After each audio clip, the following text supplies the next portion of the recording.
मेरा नाम कुणाल है। मेरी पत्नी अनामिका बहुत ही समझदार, सुंदर और सुशील है। मेरे पूरे परिवार का बहुत अच्छे से ध्यान रखती है। कभी किसी को शिकायत का मौका नहीं देती। लेकिन हाँ, कभी कभी सास बहू में छोटी मोटी नोक झोंक हो जाती है। लेकिन उनकी नोक झोंक का असर कभी हमारे परिवार के रिश्तों पर नहीं पड़ा। कभी कभी जिंदगी हमारे साथ ऐसा खेल खेलती है जिसकी हम कभी कल्पना भी नहीं कर सकते। और हुआ वही था मेरी पत्नी अनामिका के साथ में। दिवाली का समय आ रहा था। घर में सभी लोग बहुत ही ज़्यादा खुश थे। शायद किसी को आने वाले इस तूफान का अंदेशा तक नहीं था। चारों तरफ चहल पहल बनी हुई थी। लेकिन आज मेरी प्यारी धर्मपत्नी अनामिका थोड़ी अलसाई सी थी।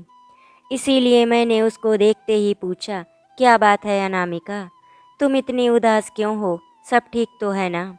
उसने हंसते हुए बोला, हाँ जी सब ठीक है, बस यूं ही थोड़ा सा बुखार लग रहा है और कोई बात नहीं। तभी अंदर कमरे से मेरी माँ आई और मुझसे बोली, बेटा कुणाल, आजकल ये बुखार भी बड़ी बीमारी बन जाती है, चलकर डॉक्टर से दिखा देते हैं बहू को। माँ की बात घर में सबको सही लगी।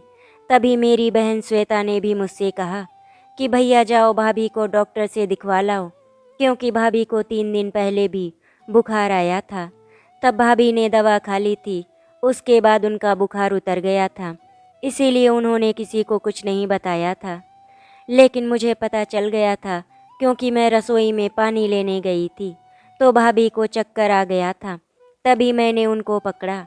तब उनका पूरा शरीर बहुत तेज बुखार से तप रहा था। फिर मैंने ही भाभी को बुखार की दवा दी थी। उसके बाद उनका बुखार उतर गया था। श्वेता की बात सुनकर मुझे अनामिका पर थोड़ा गुस्सा आया था कि आखिर बुखार वाली बात उसने मुझे क्यों नहीं बताई। अनामिका मुझे देखकर समझ गई थी कि मैं उससे गुस्सा हो गया हूँ।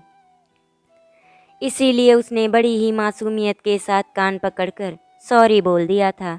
अच्छा कुणाल सुनो, ये सारे गिले शिकवे बाद में कर लेना। पहले मैं बहू को डॉक्टर को दिखा कर ले आती हूँ।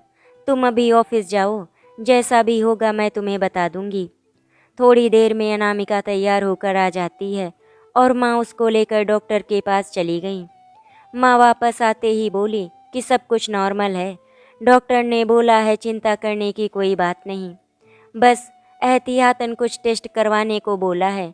फिर दशहरे की दोपहर को ही माँ और मेरी बहन श्वेता अपनी अनामिका भाभी को लेकर हॉस्पिटल गए।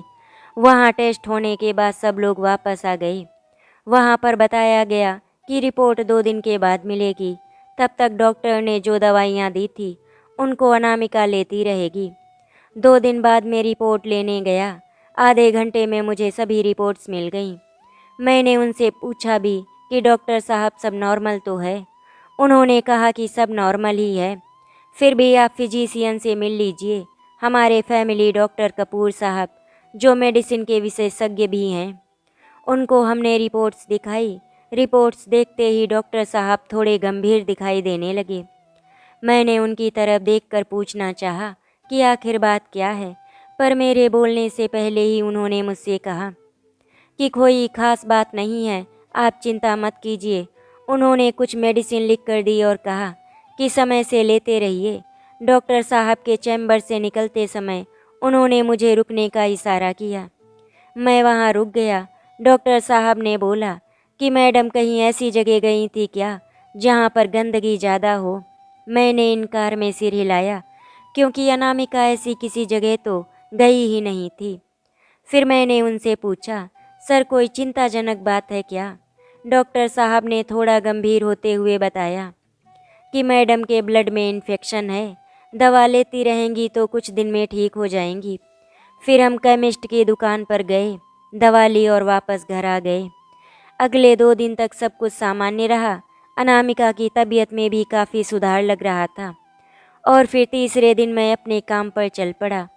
मुझे लगा अब तो सब ठीक चल रहा है, अब थोड़ा काम पर भी ध्यान दिया जाए। मुझे क्या पता था कि आज घर से निकलना मुझे आने वाले वर्षों तक सालता रहेगा, दुख देता रहेगा।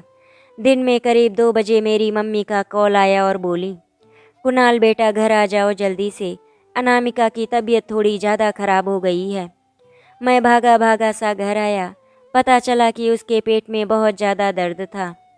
मैंने तुरंत ही डॉक्टर साहब को कॉल किया, उनको परेशानी बताई। डॉक्टर साहब ने बोला कि एंटीबायोटिक्स चल रही हैं, इसीलिए ऐसी परेशानियां हो सकती हैं। आप बिल्कुल बेचिंता ना करो, सब ठीक होगा। उन्होंने कुछ और दवाइयां बताई और उसको अनामिका को देने के लिए कहा। मैं भागकर दुकान पर गया और वो दवा लेकर आया। समय समय पर वो दवा देता रहा, पर अनामिका को ज़्यादा आराम नहीं मिला। उसकी बेचैनी धीरे धीरे बढ़ती ही जा रही थी।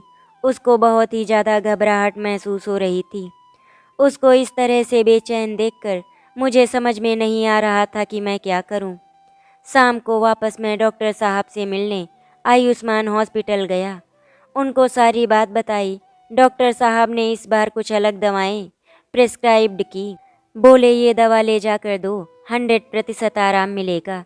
मैं तुरंत ही दवा लेकर घर आया और अनामिका को दिया। इस दवा से उसको थोड़ा आराम मिल गया और वो सो गई। इस वक्त तक रात के 11 बज चुके थे। हम लोग भी थोड़ा निश्चिंत हुए कि चलो सो गई।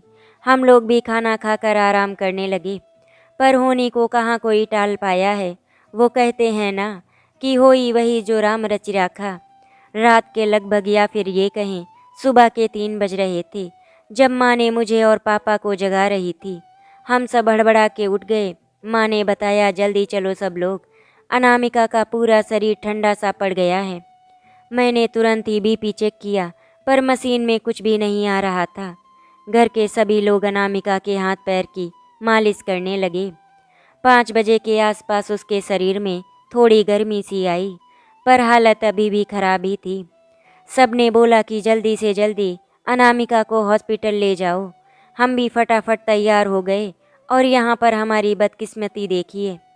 अपनी 2-2 कार खड़ी थी बाहर, लेकिन लोगों ने ऐसे कार पार्क कर रखी थी कि मेरा कार निकालना मुश्किल हो गया। इधर मैं कार को नहीं निकाल पा रहा था और उधर हर एक बीतता वक्त दिल की धड़कन बढ़ा रहा था। अंत में मैंने थक हार कर ओला कैब बुक किया। कैब आस पास ही थी, इसीलिए जल्दी ही आ गई। मैंने और मेरे भाई संजीव ने जल्दी से अनामिका को उठाकर कार में डाला और मम्मी को भी साथ लेकर निकल गए आयुष्मान हॉस्पिटल की तरफ। जैसे ही हम हॉस्पिटल पहुँचे, तुरंत ही हॉस्पिटल स्टाफ स्ट्रेचर लेकर आ गए। हम सब हॉस्पिटल के कैजुअल्टी वार्ड में पहुँचे। रात के ड्यूटी में जो डॉक्टर थे एकदम से आ गए। उन्होंने तुरंत ही पेशेंट के बारे में पूछा और मुझसे बोला कि आप रिसेप्शन पर फॉर्मेलिटी पूरी कर दीजिए, हम ट्रीटमेंट स्टार्ट कर रहे हैं। रिसेप्शन पर जाते ही अटेंडेंट ने मुझसे अनामिका की और मेरी पूरी डिटेल ली। कुछ एक फॉर्म साइन करने को दिए एवं मेरी आईडी की फ़ोटो स्टेट मांगी। तत्पश्चात उसने 10,000 रुपये जमा करवाने को बोला। मैंने वो भुगतान अपने डेबिट कार्ड से कर दिया। रसीद देकर कैजुअल्टी वार्ड में वापस आ गया। वहाँ जाते ही डॉक्टर साहब ने मुझसे पेशेंट के बारे में सब कुछ विस्तार से पूछा और साथ ही बोला कि पेशेंट की हालत गंभीर है, हम इलाज शुरू करते हैं। इसके बाद सभी डॉक्टर एवं नर्स अपने कार्यों में लग गए। डॉक्टर लगातार अनामिका की स्थिति को मॉनिटर कर रहे थे। लगभग सुबह 8 बजे अनामिका की स्थिति नॉर्मल पर आ गई थी। उसको नींद भी आ गई थी। डॉक्टर साहब ने बोला कि इनको सोने दीजिए, कुछ एक टेस्ट वगैरह करने हैं, वो हम दिन में करवा लेंगे। हमें भी अब काफ़ी ठीक लग रहा था। मन ही मन में यही दुआ कर रहा था कि सब ठीक हो जाए और मेरी अनामिका स्वस्थ होकर जल्दी घर लौट आए। संजीव को भी अपने काम पर जाना था, इसीलिए मम्मी को अपना डेबिट कार्ड देकर ये कहकर चले गए कि क्या पता कब कितने पैसों की ज़रूरत पड़ जाए। आप इसको रख लीजिए, भैया को दे दीजिएगा। चूँकि उस समय मैं घर पर आ गया था, मम्मी ने मुझसे बोला था कि घर जाकर अनामिका के कुछ कपड़े ले आओ। खैर जब मैं वापस हॉस्पिटल पहुंचा तो मम्मी ने वो कार्ड मुझे दे दिया और बोली कि ये रख लो और जल्दी से लैब में पहुंचो, वो लोग अनामिका को टेस्ट के लिए लेकर गए हैं। मैं भागता हुआ लैब में पहुंचा जो हॉस्पिटल में ही था। वहां पर नर्स ने बताया कि मैडम के बहुत सारे टेस्ट होने हैं, इसीलिए आप यहीं पर रुकिए। फिर मैं वहीं पर रुक गया। लगभग 1 घंटे बाद सारे टेस्ट कंप्लीट हो गए और अनामिका वापस अपने वार्ड में आ गई। वापस आते ही डॉक्टर ने वापस से अपना ट्रीटमेंट शुरू कर दिया। दिन का समय था, इसीलिए रात वाले डॉक्टर साहब अपना चार्ज दूसरे डॉक्टर को देकर जा रहे थे। उन्होंने अनामिका के साथ ही सभी मरीजों की परिस्थिति से उनको अवगत कराया और चले गए। मैं नए वाले डॉक्टर साहब से मिलने चला गया। बातों ही बातों में पता चला कि डॉक्टर साहब एम्स के रेजिडेंस डॉक्टर थे और रहने वाले भी मोतिहारी बिहार से थे। परिस्थिति अब नॉर्मल चल रही थी, इसीलिए मैं भी डॉक्टर साहब से बैठकर बात करने लगा। डॉक्टर साहब का नाम हिमांशु था। स्वभाव से काफ़ी मिलनसार व्यक्ति थे। बहुत देर तक हम दोनों अपने परिवार व गांव की बातें करते रहे। डॉक्टर साहब ने इसी बीच अनामिका की पूरी मेडिकल रिपोर्ट एवं ट्रीटमेंट हिस्ट्री देखी और कहा कि आप परेशान मत होइए, ऐसी कोई गंभीर समस्या नहीं है। ब्लड में इन्फेक्शन हो गया है और फिर बुखार की वजह से मैडम थोड़ी कमज़ोर हो गई हैं। चिंता करने की कोई बात नहीं है, बहुत जल्द वो भी ठीक हो जाएंगी। उनकी बातें सुन के दिमाग को काफ़ी सुकून महसूस हो रहा था। लग रहा था अंत भला तो सब भला। इस प्रकार पूरा दिन निकल गया। कुछ और टेस्ट होने थे, वो शाम को हमने करवा लिए। सब कुछ ठीक ठाक लग रहा था। रात को आयुष्मान हॉस्पिटल के सीनियर डॉक्टर जैन साहब, जो सर गंगाराम हॉस्पिटल के भी कंसल्टेंट डॉक्टर थे, वो आए और सभी वार्डों में घूमकर पेशेंट का हाल चाल जान रहे थे। इसी क्रम में वो कैजुअल्टी वार्ड में भी आए। अनामिका को देखकर उसकी पूरी केस हिस्ट्री डॉक्टर हिमांशु से मांगी एवं डिटेल बताने को बोला। सारी जानकारी मिलने के बाद अनामिका का ट्रीटमेंट उन्होंने अपने हाथों में ले लिया। मुझे भी अपने चैम्बर में बुलाकर मिले। मैं उनसे मिलने में थोड़ा घबरा ही रहा था। पता नहीं क्यों बुलाया है, क्या बात होगी। पर मिलने के बाद उन्होंने बोला कि चिंता मत कीजिए, सब ठीक है। मैडम थोड़ी कमज़ोर ज़्यादा लग रही हैं, इसीलिए मैंने इनको अपने ऑब्जर्वेशन में रख रहा हूँ। मैंने उनसे पूछा भी कि कब तक यहाँ रहना पड़ेगा, तो डॉक्टर साहब ने बताया कि कम से कम अगले 2 दिन यहाँ रखिए। सब नॉर्मल रहा तो तीसरे दिन सुबह डिस्चार्ज कर देंगे। घर वालों को ये बात मैंने बताई तो सबने कहा कि कोई बात नहीं है, अगले 2 या 3 दिन यहाँ रहेगी तो इलाज भी ढंग से हो जाएगा। घर पर इतना केयर नहीं हो पाएगा। मैं भी सबकी बातों से सहमत था। अगले 2 दिन तक लगातार अनामिका का इलाज चलता रहा। फ़र्क सिर्फ इतना ही था कि एक दिन कैजुअल्टी वार्ड में रही थी, दूसरे दिन से प्राइवेट वार्ड में शिफ्ट कर दिया था। पर वहाँ थोड़ा सुकून था, साथ ही पेशेंट की प्राइवेसी भी थी। अब तक अनामिका बिल्कुल नॉर्मल हो चुकी थी। हम सबसे दिन भर बात करते नहीं थकती थी। वैसे भी दिन भर मिलने वालों का आना जाना लगा रहता था। लग रहा था अब सब कुछ पहले जैसा हो गया है। शायद कोई बुरा वक्त था जो बीत गया है। तीसरे दिन जब डॉक्टर ने कहा कि आज शाम तक सब ठीक रहा तो हम मैडम को डिस्चार्ज कर देंगे, ये सुनकर मेरी खुशी का कोई ठिकाना नहीं रहा। मेरी अनामिका अब घर जा सकेगी, इस बात से मैं बहुत ही ज़्यादा खुश था। माँ भी थोड़ी देर के लिए घर आ गई थी। 3 दिन से सब लोग 1 मिनट भी आराम नहीं किए थे। मैंने सबको घर भेज दिया और खुद वहीं पर रुक गया। आज अनामिका मुझे एकदम सही लग रही थी। इतने में अटेंडेंट अनामिका का खाना दे गई तो मैंने अनामिका को बोला कि खाना खा लो, तो इस बात पर उसने कहा कि माँ को आने दीजिए, फिर खा लूँगी। मैंने सोचा चलो ठीक है, माँ रहेंगी तो ठीक से खाना खिला देंगी। कुछ देर हम दोनों ऐसे ही इधर उधर की बात करते रहे। थोड़ी देर बाद अनामिका ने मुझसे कहा कि मुझे वॉशरूम जाना है। मैंने पूछा भी कि क्या किसी अटेंडेंट को बुला कर ले आऊँ। अनामिका बोली नहीं, मैं खुद जा सकती हूँ, आप बस हाथ पकड़ कर ले चलो। उसकी ये बात सुनकर मैं मन ही मन खुश हुआ। चलो इतना सुधार तो हुआ कि खुद से चल सकती है। वॉशरूम से वापस आकर वो मेरे पास बैठ गई। बोली मेरे बाल ठीक कर दो। मैंने वैसा ही किया जैसा वो चाहती थी। मन में इतनी खुशी हो रही थी जिसको मैं शब्दों में व्यक्त नहीं कर सकता। लग रहा था आज शाम को तो घर वापस आ ही जाएगी। मैंने वापस उसको बेड पर लिटा दिया। करीब आधे घंटे बाद घर से सब लोग वापस आ गए। मैं भी निश्चिंत सा हो गया था। माँ को खाना खिलाने को बोलकर मैं बाहर आ गया। माँ खाना खिलाने लगी, इसी बीच मैं वापस आ गया। खाना खाकर अनामिका आराम करने लगी।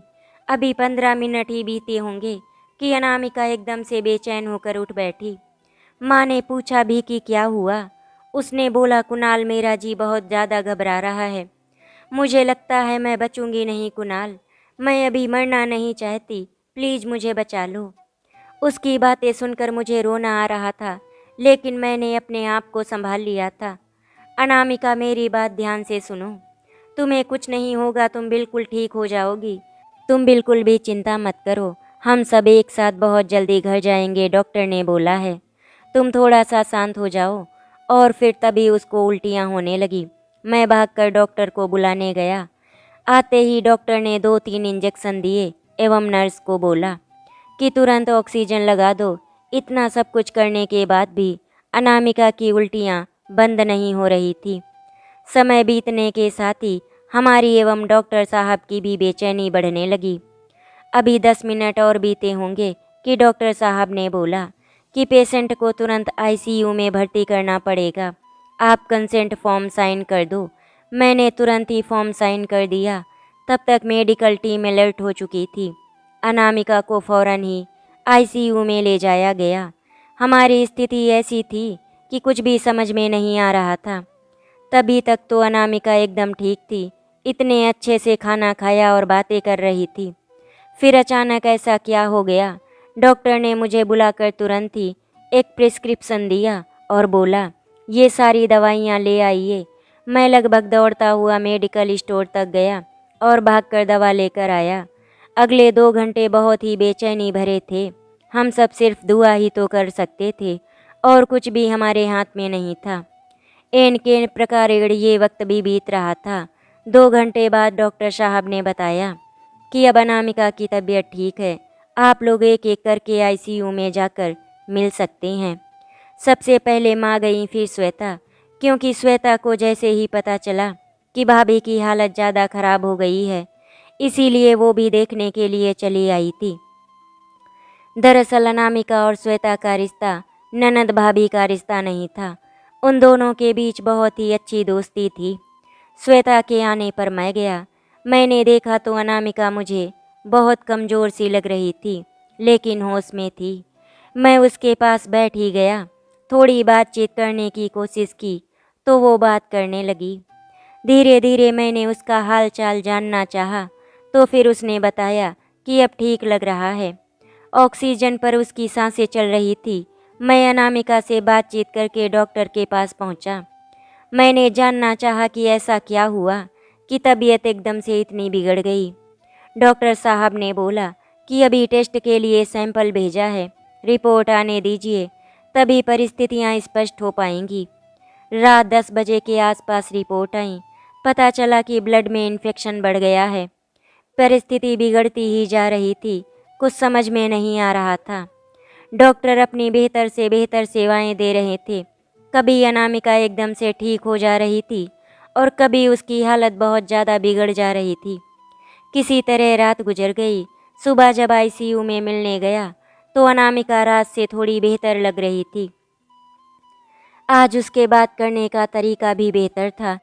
इसी बीच मैंने अनामिका से पूछा कि वो जो फ्रॉक सूट बनवाया था वो कब पहनोगी। उसने बोला कि मैं जल्दी ही ठीक हो जाऊंगी, फिर दिवाली के दिन पहनूंगी उसको। मैंने बोला चलो अच्छी बात है, अभी दिवाली आने में टाइम था।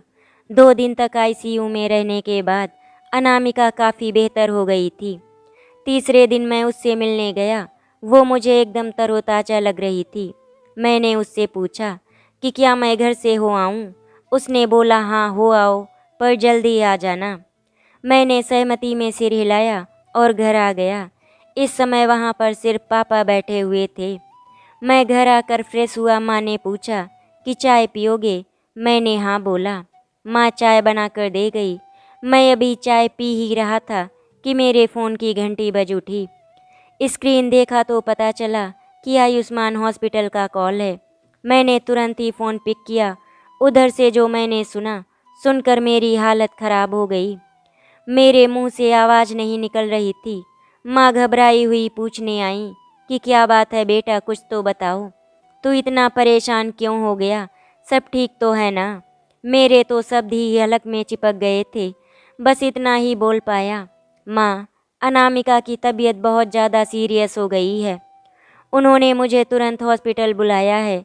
इतना कहते ही मैं भागकर नीचे आया, कार स्टार्ट की और तेज़ी से हॉस्पिटल की तरफ निकल पड़ा।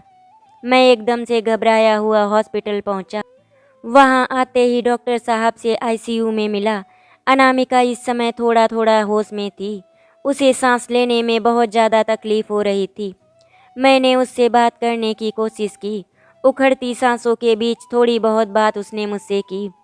इसी बीच डॉक्टर ने कहा कि मैडम को वेंटिलेटर पर रखना होगा, वो भी तत्काल। डॉक्टर ने ये भी कहा कि जो भी फैसला करना है 20 मिनट के अंदर करें। इसी बीच घर के बाकी लोग भी आ गए हॉस्पिटल में। मैंने सबको परिस्थितियों से अवगत करा दिया। सबने एक साथ ही बोल दिया कि जो भी बेहतर हो वही करो, देर मत करो। अब एक बार अनामिका से पूछने की बारी थी। मैं उसके पास गया और पूछा, डॉक्टर साहब तुमको वेंटिलेटर सपोर्ट देने की बात कर रहे हैं, क्या बोलती हो तुम? उसने सहर्ष स्वीकृति दी और साथ ही बोली कि सांस लेने में तकलीफ हो रही है, थोड़ा पानी पिला दो। मैं डॉक्टर की तरफ देखने लगा। उन्होंने सिर हिलाकर मौन स्वीकृति दे दी। मैं एक गिलास में पानी लेकर गया और अनामिका को थोड़ा सा पानी पिला दिया। उसको थोड़ा सा सुकून महसूस हो रहा था। पापा, मम्मी, भाई बहन सब वहीं पर थे। डॉक्टर ने बोला कि कंसेंट फॉर्म साइन कर दीजिए। मैंने तुरंत ही फॉर्म साइन करके दे दिया।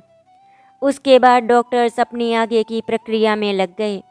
माँ और पापा को उन्होंने आईसीयू के बाहर भेज दिया। लगभग 10 मिनट के अंदर ही अनामिका को बेहोश कर दिया गया और वेंटिलेटर लगाने की कार्यवाही शुरू हो गई।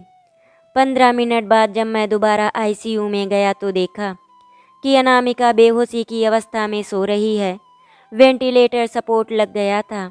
यहाँ से कहना सही होगा कि मेडिकल साइंस ने जीवन रक्षक जितनी भी प्रणाली बनाई है, सबका सपोर्ट अनामिका को डॉक्टर ने दे दिया था। और भी बहुत सारे पेशेंट थे वहाँ। उनमें से कुछ ठीक हो चुके थे, कुछ अभी नहीं। सब टुकुर टुकुर अनामिका को ही निहार रहे थे। उनमें से ही एक बुजुर्ग ने मुझे बुलाकर कहा कि कुणाल, आप धैर्य रखना, सब ठीक हो जाएगा। एक ऐसे बीमार बुजुर्ग जो खुद 10 दिन से वहाँ भर्ती हैं, उन्हें तो वहाँ पर कोई देखने वाला भी नहीं था। फिर भी उनके अंदर बहुत ही ज़्यादा हिम्मत थी। उनका ऐसा कहना मुझे बहुत सारी हिम्मत दे गया। पल पल आने वाला वक्त मुझ पर और मेरी अनामिका पर भारी पड़ रहा था। समझ नहीं आ रहा था कि आगे क्या होने वाला है। ऊपर वाले को पल पल याद करके वक्त बीत रहा था। खैर, दिन तो ठीक ठाक से बीत गया। शाम को डॉक्टर ने बुलाकर बोला कि आप हॉस्पिटल के ब्लड बैंक चले जाओ और वहाँ से 4 बोतल ओ पॉजिटिव ब्लड और 8 बोतल प्लेटलेट्स ले आओ। मैंने उनसे पूछा कि अभी डोनर तो हमारे पास नहीं है, तो डॉक्टर ने बताया कि अभी सिक्योरिटी डिपॉजिट करवा कर ले आओ। कल जब ब्लड डोनेट करवा दोगे तब सिक्योरिटी डिपॉजिट वापस मिल जाएगा। हॉस्पिटल प्रबंधन ने उस हॉस्पिटल में फ़ोन करके परिस्थितियों से अवगत करा दिया था। मुझे वहां जाने पर किसी भी प्रकार की कोई परेशानी नहीं हुई। 1 घंटे के अंदर ब्लड सैंपल से ब्लड मैच करवा कर मुझे दे दिया। ब्लड लेकर मैं वापस आयुष्मान हॉस्पिटल आ गया। यहाँ डॉक्टर्स ने अपनी कार्यवाही शुरू कर दी। मैंने पूछा भी डॉक्टर से कि एकदम से ब्लड चढ़ाने की नौबत कैसे आ गई। उन्होंने बोला कि मैडम का पूरा ब्लड इन्फेक्टेड हो गया है, इसीलिए हमें पूरा ब्लड ही चेंज करना पड़ेगा। खैर, ये इनके इन प्रकार वक्त बीतता जा रहा था। कल सुबह यानी कि दिवाली के एक दिन पहले जब मैं उससे मिलने आईसीयू में गया तो डॉक्टर्स ने बताया कि आज मैडम में काफ़ी सुधार दिखाई पड़ रहा है। अगर इसी प्रकार सुधार होता रहा तो हम लोग कल इनको वेंटिलेटर सपोर्ट से हटाकर नॉर्मल ऑक्सीजन पर रखेंगे। इन बातों को सुनकर मैं मन ही मन थोड़ा खुश हो रहा था कि चलो कम से कम इतने दिनों में कोई तो अच्छी खबर आई। आज भी फिर से ब्लड चढ़ाया गया। भले अनामिका बेहोशी की हालत में वेंटिलेटर पर थी, पर उसका चेहरा देखकर लग रहा था कि सुधार हो रहा है। दिन तो अच्छा बीता। शाम को मैंने माँ और बहन को वापस घर भेज दिया, ये कहकर कि आप लोग घर जाओ, कल सुबह आ जाना। वैसे भी स्थिति में सुधार काफ़ी तेजी से हो रहा था। उस समय वो लोग घर वापस आ गए। रात को माँ फिर से वापस हॉस्पिटल आ गई। मैंने पूछा तो बोली कि मन नहीं लग रहा था, इसीलिए सोचा कि एक बार हॉस्पिटल आकर देख जाऊं। हम लोग रात के समय डॉक्टर की इजाज़त लेकर आईसीयू में गए। वहां हमें अनामिका अपने बेड पर नहीं दिखी। मन एकदम से बहुत ही ज़्यादा घबरा गया। दिमाग में उल्टे सीधे ख्याल आने लग गए। तभी मैंने वहां पर खड़े अटेंडेंट से पूछा तो उसने बोला कि मैडम का बेड बदल दिया गया है, अब उनका और ज़्यादा अच्छे से ध्यान रख पाएंगे। पर हमारा मन नहीं मान रहा था। दिल में एक कसक सी उठ रही थी कि कहीं न कहीं कुछ गलत हुआ है। कुछ तो बात है जो ये लोग हमसे छुपा रहे हैं। पुराने वाले बेड के बेडशीट पर कुछ ब्लड के छींटे भी लगे हुए थे। हमने पूछा तो अटेंडेंट बोला कि वेंटिलेटर चेंज करने के दौरान थोड़ा सा कट गया था, वही ब्लड लग गया है। मेरे मन में एक शंका ने जन्म ले लिया था। फिर भी हम अपनी शंकाओं को निरस्त करते हुए बाहर आ गए। मैंने मम्मी को वापस घर भेज दिया। उसी शाम मेरा एक दोस्त अभिषेक भी हॉस्पिटल में आ गया था। वो बोला कि भैया आज मैं भी हॉस्पिटल में ही रुकता हूँ। मैंने बोला कि रुक जा। रात को मैं, पापा और अभिषेक हॉस्पिटल में ही रुक गए। देर रात तक हम आपस में बातें करते रहे। बीच बीच में जाकर अनामिका को भी देखते रहे। सब कुछ नॉर्मल सा लग रहा था। करीब सुबह के 3 बजे मेरी पलकें बोझिल होने लगी तो अभिषेक बोला, भैया आप कुछ देर सो जाओ, पता नहीं कितनी रातों से जागे हो। मैं बैठा हूँ, आप चिंता मत करो। ऐसा सुनकर मैं सो गया। सुबह के 6 बजे थे जब आईसीयू से पीए सिस्टम पर मेरा नाम पुकारा गया कि अनामिका के हस्बैंड कुणाल जल्दी से जल्दी आईसीयू में आइए। इस शब्द को सुनकर ही मेरी आंखें खुली थी। मैं और अभिषेक भागते हुए पहुँचे। वहाँ का माहौल देखकर मैं समझ गया कि कुछ बहुत बुरा हुआ है या होने वाला है। जैसे ही मेरी नज़रें मॉनिटर के ऊपर गई, मेरा दिल बैठने लगा। अनामिका की हार्ट बीट और ब्लड प्रेशर तेजी से नीचे आ रहे थे।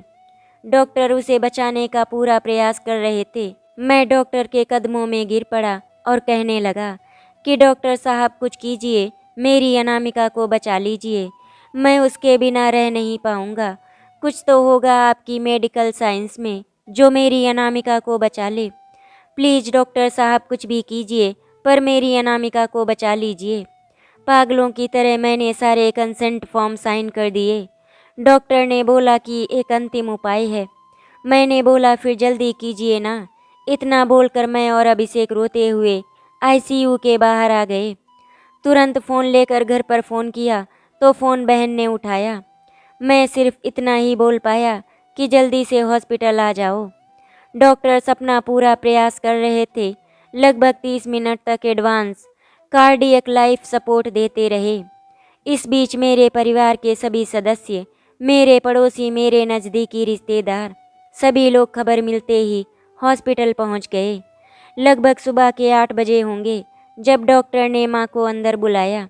वो दिवाली का दिन सबके लिए खुशियाँ लेकर आया था, पर मेरे और मेरे परिवार वालों के लिए वो मनहूस वक्त सा साबित हो रहा था।